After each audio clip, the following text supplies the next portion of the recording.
Seorang ibu kos jatuh cinta pada penghuni barunya yang jauh lebih muda. Awalnya hanya suara ketikan dari balik kamar. Tapi siapa sangka suara itu menuntunnya pada rasa yang selama ini ia pendam sendirian. Tapi, apakah cinta itu akan terbalas? Atau justru berakhir sebagai rahasia yang tak pernah bisa diungkap?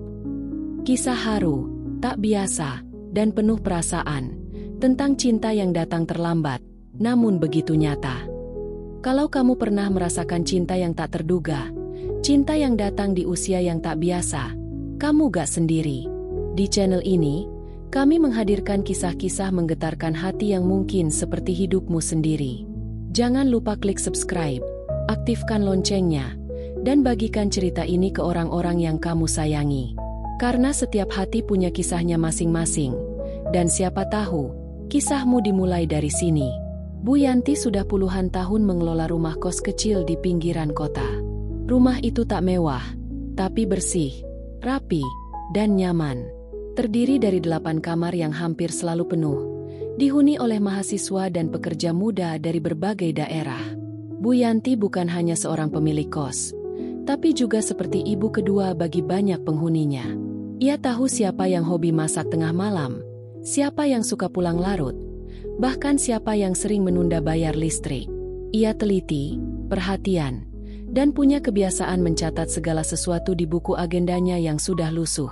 Namun, ada satu penghuni baru yang berbeda. Namanya Budi. Seorang pria muda berpenampilan biasa saja, kurus tinggi, berkacamata, dan jarang bicara. Sejak pertama kali pindah sebulan lalu, Budi sudah menunjukkan sifat tertutup.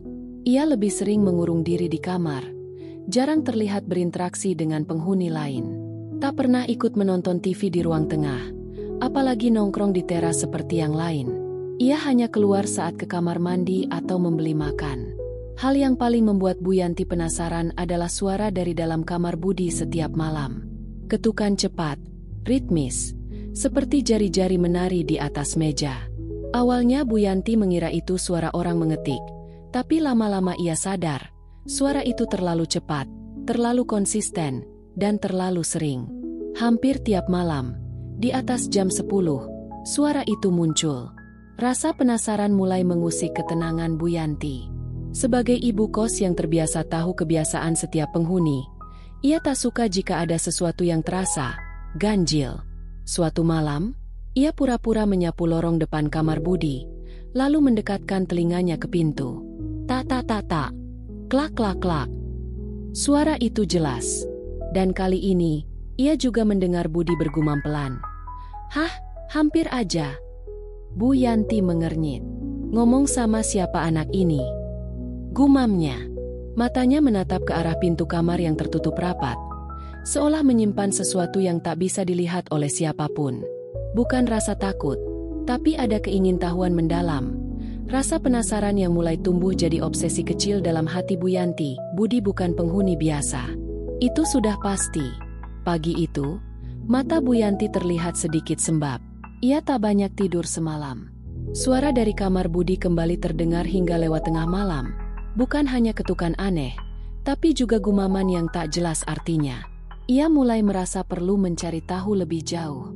Bukan karena mencampuri urusan pribadi, tapi nalurinya sebagai ibu kos tak bisa diam jika ada hal yang terasa tak beres.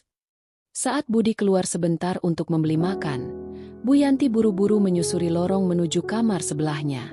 Ia mengetuk pelan pintu kamar Wati, penghuni kos yang paling lama tinggal di sana. Wati, kamu pernah dengar suara-suara aneh dari kamar Budi enggak?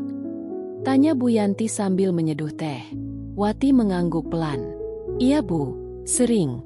Tapi saya kira dia lagi kerja. Mungkin ngetik naskah atau apa gitu. Kerja malam-malam terus begitu? Tumben. Loh, anak-anak kos di sini biasanya kalau malam udah pada tidur, kata Bu Yanti. Matanya menyipit penuh curiga. Wati mengangkat bahu. Nggak tahu juga Bu. Orangnya tertutup banget. Tapi sejauh ini dia nggak pernah ganggu siapa-siapa.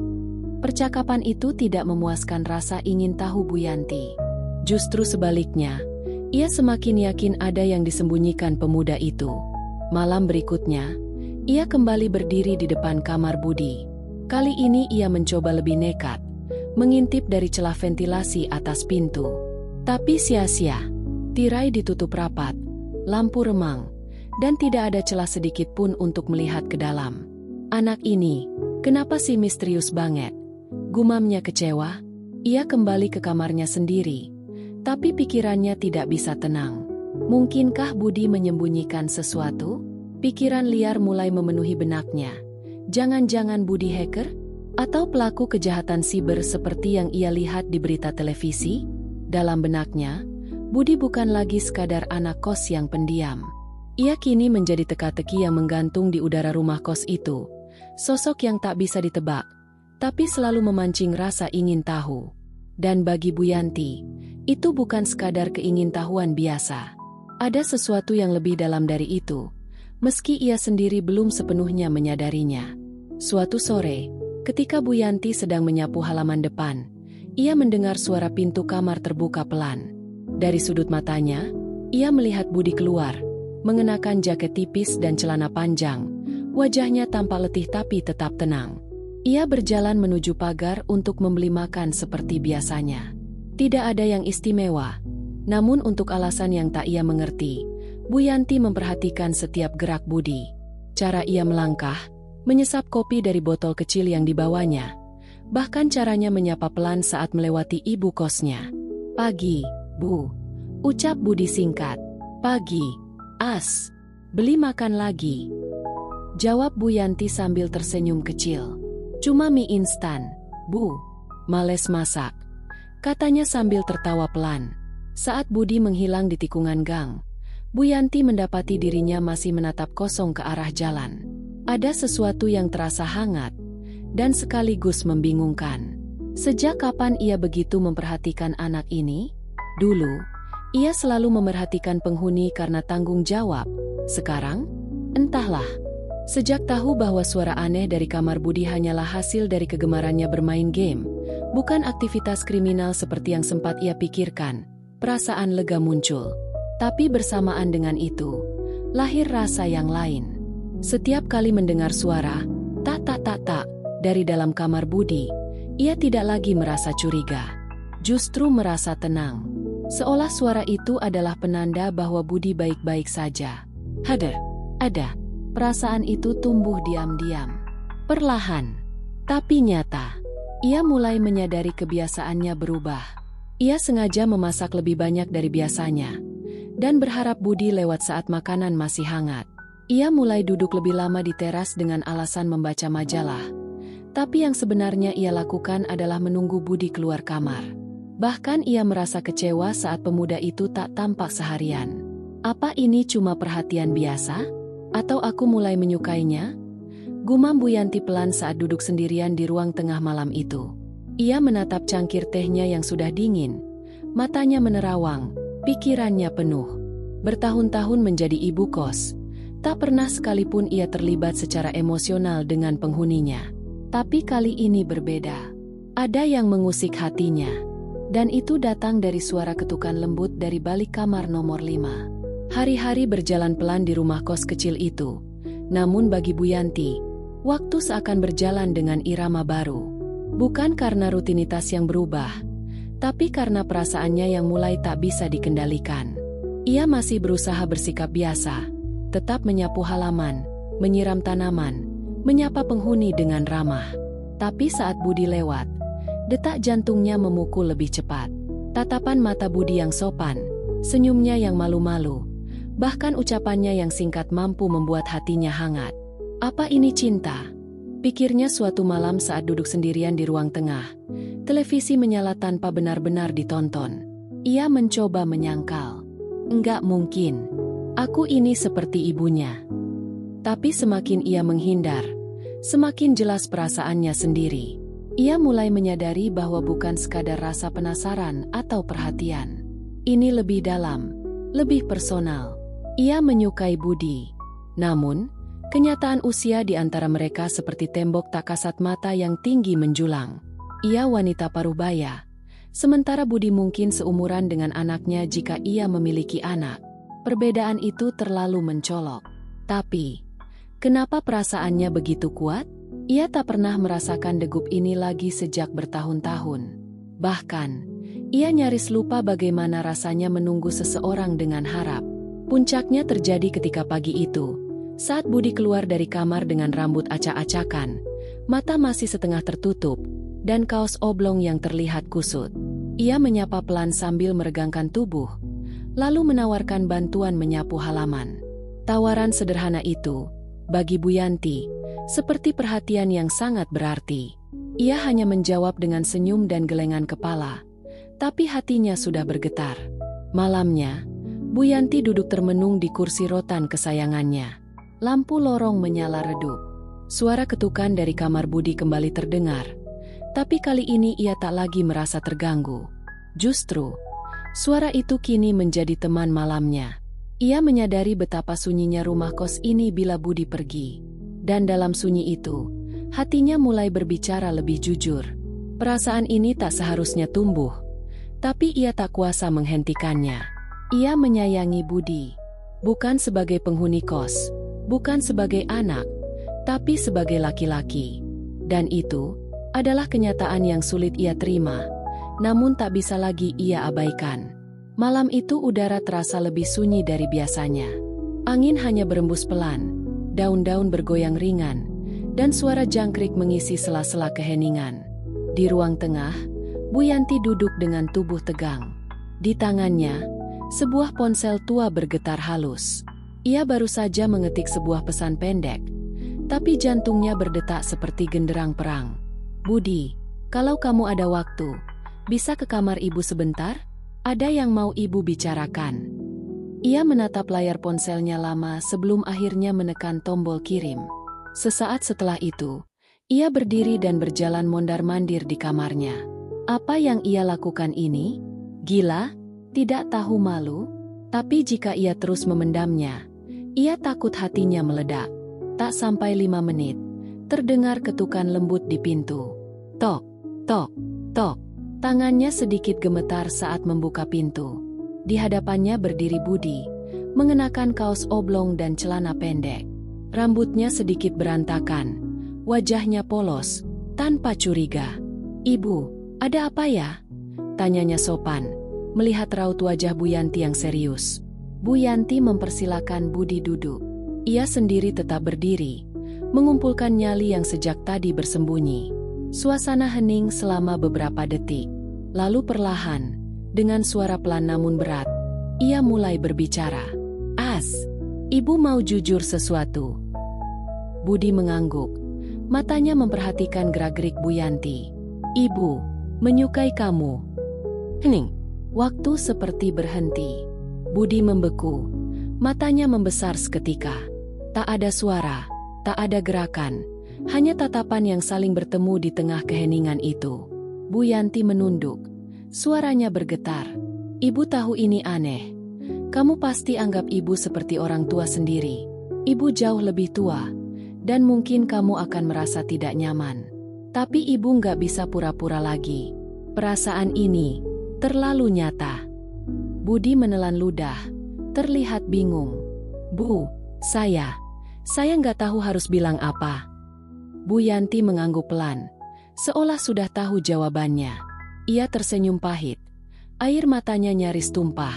"Kamu nggak harus bilang apa-apa, Nak. Ibu hanya ingin kamu tahu, supaya ibu bisa tenang." Budi tak berkata-kata. Ia hanya duduk mematung, seperti baru tersadar bahwa dunia yang ia anggap biasa ternyata menyimpan perasaan sebesar itu di dalam diam. Sesaat setelah itu, Bu Yanti membuka pintu. "Kamu boleh kembali ke kamar. Maaf kalau ibu membuatmu tidak nyaman." Budi berdiri, menatap ibu kosnya dengan wajah yang sulit dibaca, campuran bingung, iba, dan mungkin sedikit iba. Ia melangkah keluar tanpa kata. Tapi di hatinya, terjadi sesuatu yang tak kalah menggetarkan dari perasaan yang baru saja ia terima. Dan malam itu, di balik pintu kamar nomor 5, Budi tak bisa tidur. Pagi itu, matahari belum naik tinggi ketika Budi berdiri lama di depan pintu kamar Bu Yanti. Wajahnya tampak lebih serius dari biasanya. Ia telah melewati malam tanpa tidur. Kata-kata Bu Yanti terus terngiang, menggema seperti gema di lorong sempit. Ibu menyukai kamu. Tangannya sempat ragu hendak mengetuk, tapi akhirnya ia memberanikan diri. Tok, tok, tok. Pintu terbuka. Bu Yanti berdiri di ambang dengan raut wajah datar, tidak lagi setegas semalam. Ia tersenyum tipis, menyembunyikan rasa canggung yang mengganjal. Ada apa, As? Budi menatapnya dalam-dalam. Tak lagi seperti anak kos yang kikuk, tapi seperti seorang pria muda yang membawa sesuatu yang penting. Saya udah pikirin semalaman, Bu, ucapnya pelan, tentang yang ibu katakan. Bu Yanti terdiam, menunggu dengan napas tertahan. Saya nggak akan bohong. Awalnya saya kaget, tapi setelah saya renungkan, mungkin saya juga punya perasaan yang sama. Bu Yanti memandang Budi seolah tak percaya dengan apa yang baru saja ia dengar. Selama ini saya nyaman di sini, bukan cuma karena tempatnya, tapi karena ibu. Lanjut Budi, suaranya tulus. Saya suka cara ibu memperhatikan saya, masakin buat saya, bahkan sekadar senyum ibu di pagi hari. Saya merasa berarti. Air mata menggenang di mata Bu Yanti. Hatinya bergetar hebat. Ini terlalu indah untuk dipercaya. Tapi As, ibu jauh lebih tua. Dunia kamu masih luas. Kamu bisa bersama siapapun yang kamu mau. Kamu nggak takut omongan orang? Tanyanya lirih, nyaris seperti bisikan dari luka yang belum sembuh. Budi menghela napas, lalu tersenyum. Mungkin orang lain akan anggap ini aneh. Tapi saya nggak peduli. Saya tahu perasaan saya. Dan saya tahu, ibu bukan cuma ibu kos buat saya. Kalimat itu seperti meruntuhkan tembok ketakutan yang selama ini dibangun Bu Yanti. Untuk pertama kalinya, Budi meraih tangan Bu Yanti.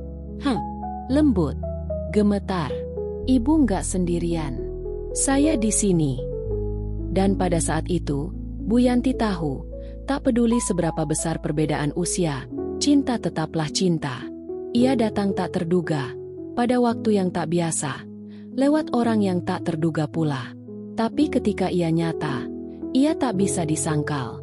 Untuk pertama kalinya dalam waktu yang sangat lama, Bu Yanti merasa muda kembali, bukan karena tubuhnya, tapi karena hatinya yang berani mencintai. Hari-hari berlalu dengan perlahan, tapi kini terasa berbeda. Suasana rumah kos kecil itu masih sama, sunyi di pagi hari, ramai di malam minggu. Namun ada satu hal yang berubah, hati Bu Yanti tak lagi kosong. Sejak malam itu, sejak tangan Budi menggenggam tangannya dengan hangat, ia tahu hidupnya tak akan pernah sama lagi. Bu Yanti tak pernah membayangkan bahwa perasaannya akan terbalas. Ia kira cinta yang tumbuh dalam diam, pada usia yang sudah tak muda, hanya akan menjadi kenangan rahasia yang tak pernah selesai ditulis. Tapi kenyataan justru membawa kejutan yang lembut. Budi, lelaki muda yang ia kira hanya ingin menyewa kamar, ternyata juga menyewa tempat di hatinya. Mereka tak pernah menyebut apa yang mereka jalani itu dengan kata pacaran. Terlalu aneh, terlalu rumit, tapi mereka tahu ada ikatan yang tumbuh. Sederhana, jujur, dan diam-diam. Setiap pagi, Budi kini lebih sering duduk bersama Bu Yanti di teras, menyesap kopi, berbagi cerita ringan. Sesekali tertawa, sesekali diam. Tapi diam yang tak canggung, diam yang justru terasa penuh. Diam yang menyampaikan bahwa keberadaan satu sama lain sudah cukup. Bu Yanti mulai terbiasa menyambut pagi dengan senyum yang tak dipaksakan. Ia memasak dengan semangat, menyapu halaman dengan hati ringan, dan membaca majalah tanpa perlu lagi menunggu kehadiran siapapun.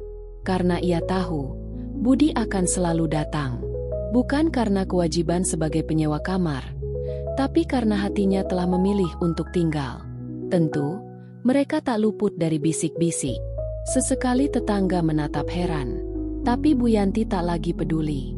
Untuk pertama kalinya, ia merasa berhak untuk bahagia, meski kebahagiaan itu datang di luar batasan norma yang biasa. Budi pun berubah. Ia tak lagi mengurung diri seperti dulu.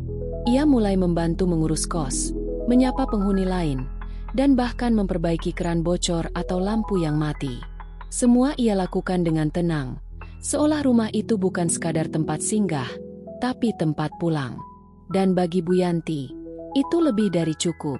Malam-malam sunyi yang dulu diisi dengan suara ketukan keyboard kini menjadi irama pengantar tidur yang menenangkan.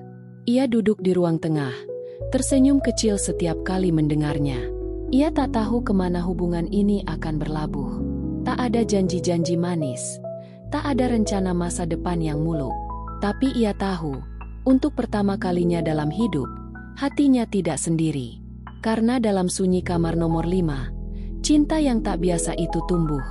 Tidak dengan gegap gempita, tapi dengan ketulusan yang diam dan setia. Dan itu, bagi Bu Yanti, sudah lebih dari cukup.